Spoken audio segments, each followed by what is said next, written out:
Right now, tension spilling over in Egypt with dozens more people today killed. That as concerns are rising about the possibility of an all-out civil war and more questions about what role the United States can or should even play. We're going to hear from a journalist who's on the ground in Cairo. And next, new polls are out in the mayoral race, and they show a dead heat in the Democratic primary. And if there is a runoff, you may be surprised about who is beating who. And later, Michael Bloomberg says the public housing facilities, if you live in them, you ought to be fingerprinted. And then only that fingerprint can get you in and out of the doors. But a lot of Democratic hopefuls say it's just an outright absurd idea. We're going to debate. Is it such a crazy thought after all? Good evening, everyone, and welcome to RFL. I'm Richard French. Thanks so much for joining us this Thursday evening, August 16th, Friday evening. It's been a long week. Listen, a lot to get to tonight. We'll talk about politics. We'll talk shortly about the situation unfolding in Egypt, and also a lot of interesting debates in our region, but also debates where you can understand both sides of the perspective, what's right, what's not. We'll also get into a couple of interesting both videos and social issues that came up this week, also closer to home, so we're going to be getting into all of that. But we're going to begin tonight in Egypt, where the situation unfolding, it's going from bad to worse. We didn't see the violence and the bloodshed we saw 2 days ago today, but nonetheless we saw more violence and more calls here for the U.S. to do something. But the question is, what can the U.S. do?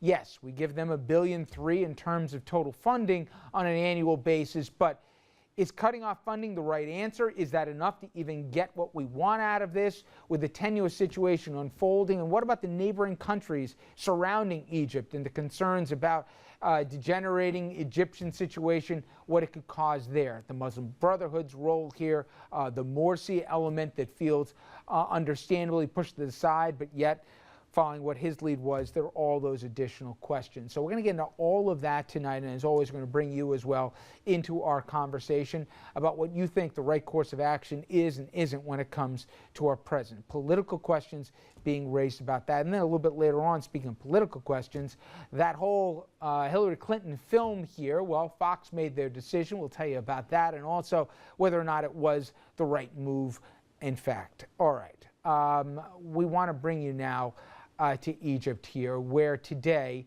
responding to the Muslim Brotherhood's call following the deaths of more than 600 people on Wednesday, security officials, they reached and raided 2 of the group's sit-ins. Now, the protests that we saw today descended into all-out violence when supporters of ousted President Mohamed Morsi clashed with armed vigilantes. Night fell in Egypt, ending what the Muslim Brotherhood called a day of rage. The crowds, they dispersed, but a massive fire still burned in downtown Cairo. Earlier today, thousands of demonstrators across the country took to the streets, a response to Wednesday's horrific violence that killed hundreds.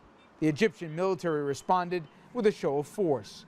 Tanks, they lined up in the coastal city of Alexandria and in Cairo's Tahrir Square, which was sealed off to pedestrians and to vehicles.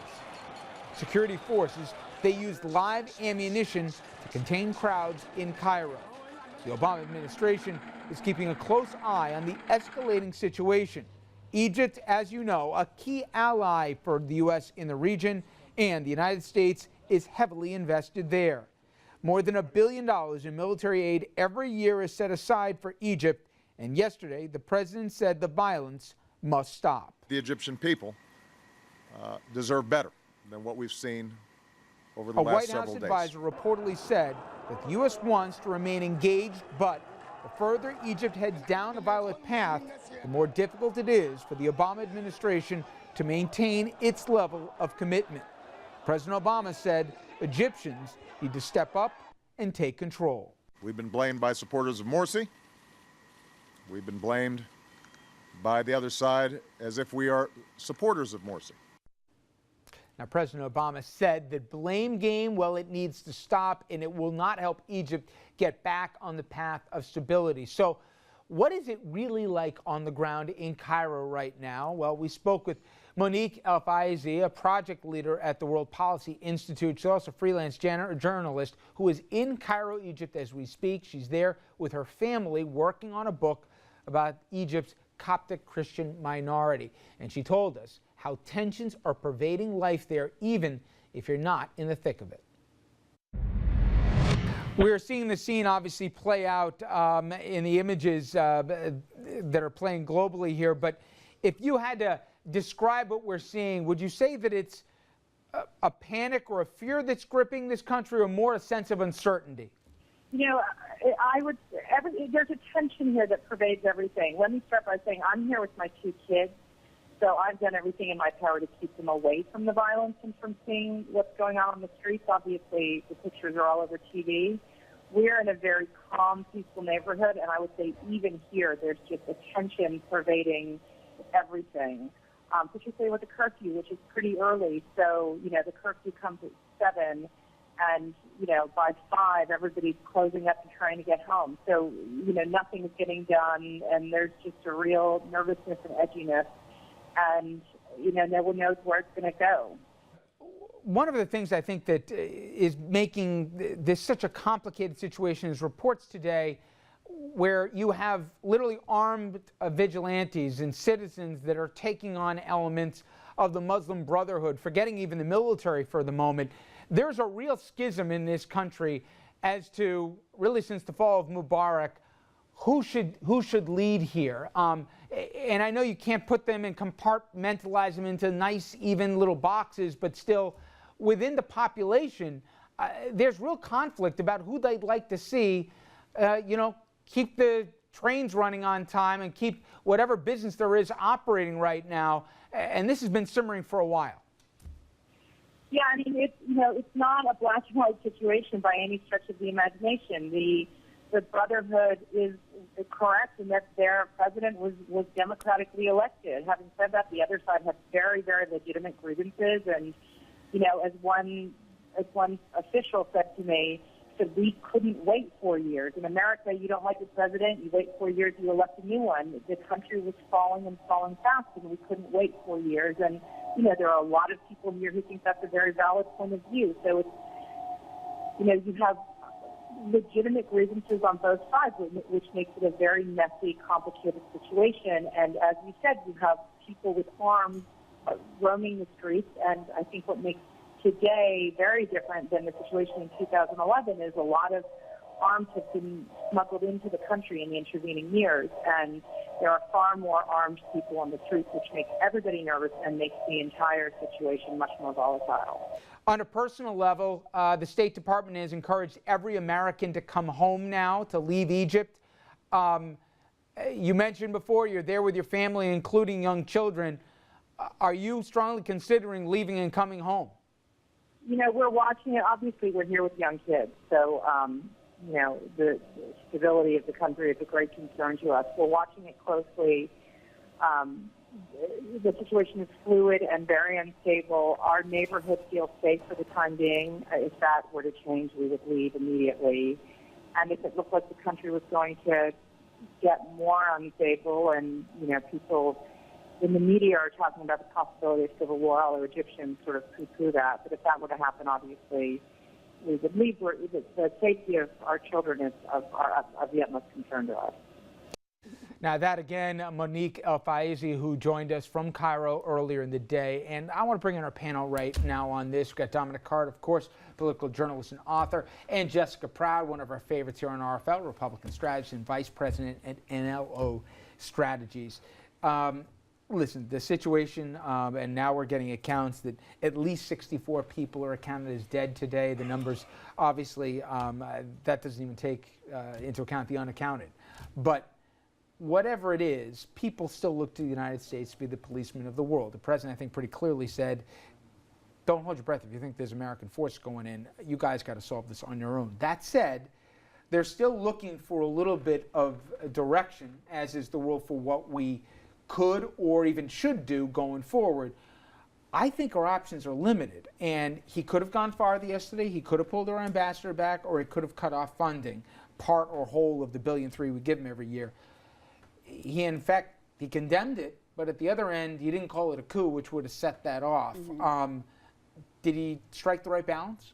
Well, I think one of the problems right now, and it's an incredibly tenuous situation, and there's no easy answer, but the president has not laid out a coherent strategy. The fact that we give them $1.3 billion should give us a legitimate seat at the negotiating table, but we have yet to see a very clear, coherent strategy coming from the White House, and what you have now is a situation where both sides don't really trust us, and I think that's the worst place that we could possibly be in when we're trying to stave off a civil war. That would be the tragic and have huge implications for the entire region and on the U.S. foreign policy, with Egypt being one of our greatest allies in the past. Yeah, so, I've heard, Jessica's not the only one who said this, Dominic, but I think sometimes we overestimate the leverage or the game, the play that we can do here. It's not that we privately, I think, in the administration wanted to see Mubarak overthrown.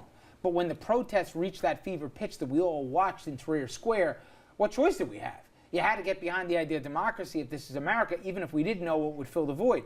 Morsi, we all agree, either a bad guy, inept guy, whatever it wasn't good what unfolded over there. So what do we have to play right now?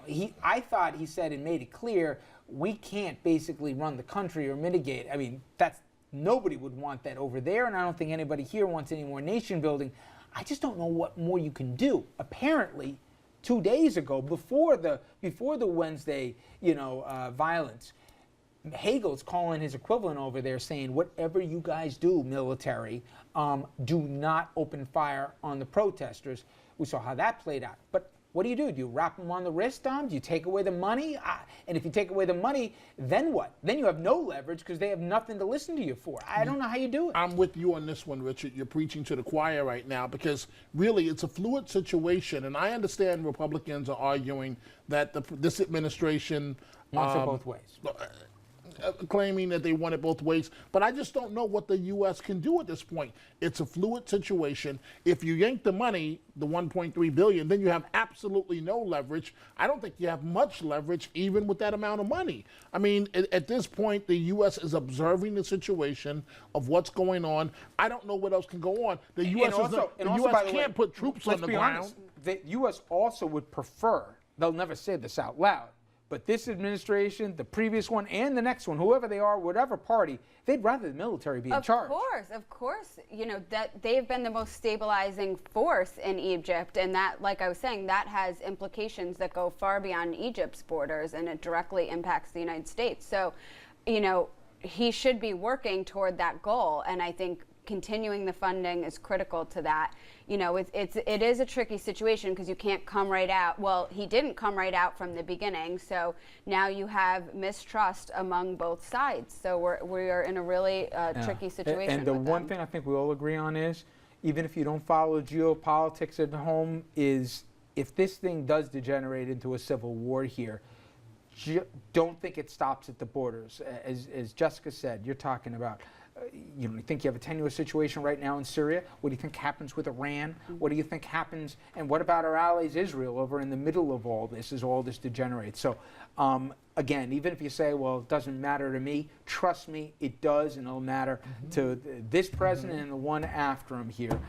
This is a huge moment in history as it relates to the Middle East. Okay. When we come back, we will come closer to the stateside and talk about the mayoral race. And there are new numbers out, new polls showing a dead heat in the Democratic primary. And if there were a runoff, you may be surprised how this thing would all pan out if you believe the polls 25 days out from that primary here. The race for City Hall, it's straight ahead. Stay with us.